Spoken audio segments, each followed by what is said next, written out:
pasal 6A ayat 3 Undang-Undang Dasar 1945 menjelaskan soal syarat satu putaran bagi seorang calon presiden dapat terpilih. Syaratnya adalah mereka harus memperoleh lebih dari 50% suara dan harus memenangkan sebaran wilayah dari 20 provinsi yang asalnya berasal dari setengah jumlah total provinsi di Indonesia.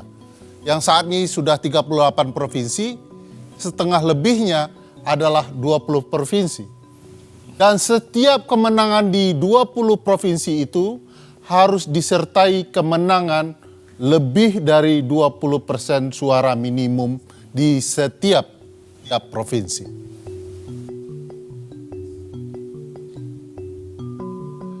Jika kita amati, kemenangan satu putaran yang pernah terjadi dalam sejarah pemilu kita pasca reformasi, di mana pemilu presiden 2009 memperlihatkan kemenangan Presiden Susilo Bambang Yudhoyono.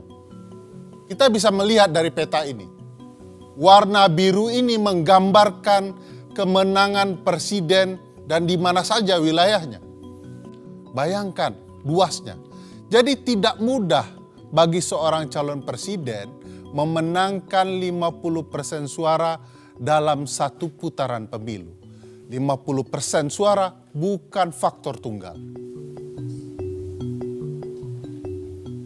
Jika kita simak betapa pentingnya soal sebaran wilayah dibandingkan sebaran suara, kita bisa melihat Pulau Jawa.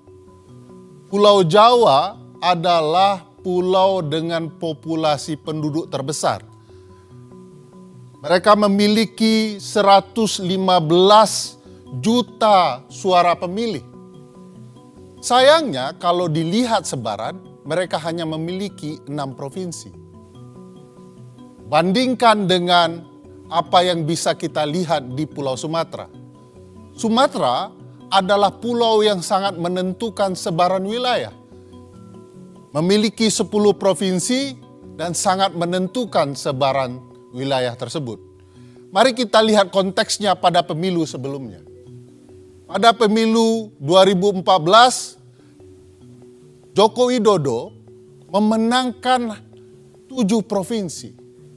Berbanding dengan Prabowo dan Hatta Rajasa yang hanya unggul di 3 provinsi. Simak lagi hasil Pilpres 2019.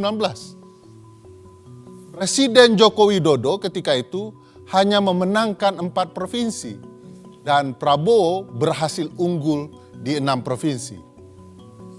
Logika mengatakan jika kedua pihak ini bergabung, maka dengan sendirinya pasangan Prabowo Gibran akan sangat-sangat mendominasi di Pulau Sumatera. Tapi pertarungan tidak sesederhana itu. Hasil survei menunjukkan, hasil survei terkini yang dilakukan oleh CSIS, kalau kita baca hasil survei ini, maka pasangan Prabowo Gibran hanya mendominasi di sepertiga wilayah Provinsi Sumatera. Ini memang tidak sederhana bahwa sebaran suara, sebaran wilayah penting akan bisa kita baca dari sebaran wilayah yang muncul kemudian yang menguntungkan pasangan Prabowo Gibran, yaitu sebaran wilayah di Pulau Papua. Pulau Papua sebelumnya hanya memiliki 2 provinsi. Saat ini mereka telah memiliki 4 provinsi baru, totalnya 6 provinsi. Dan 4 provinsi baru ini langsung ikut pemilu 2024. Berbeda dengan Kaltara, kita bisa lihat pengalaman Provinsi Baru Kalimantan Utara yang didirikan tahun 2013, tapi mereka tidak bisa ikut serta-merta pada pemilu 2014. Mereka harus menunggu 6 tahun untuk bisa ikut pemilu 2019. Cukup panjang bagi Kaltara untuk bisa ikut pemilu. Itu sebabnya apa yang terjadi di Pulau Papua menjadi sangat penting untuk membicarakan sebaran wilayah.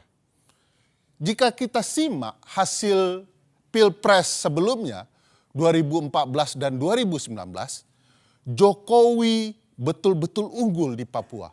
Tak pernah kalah satu kali pun dalam kontestasinya.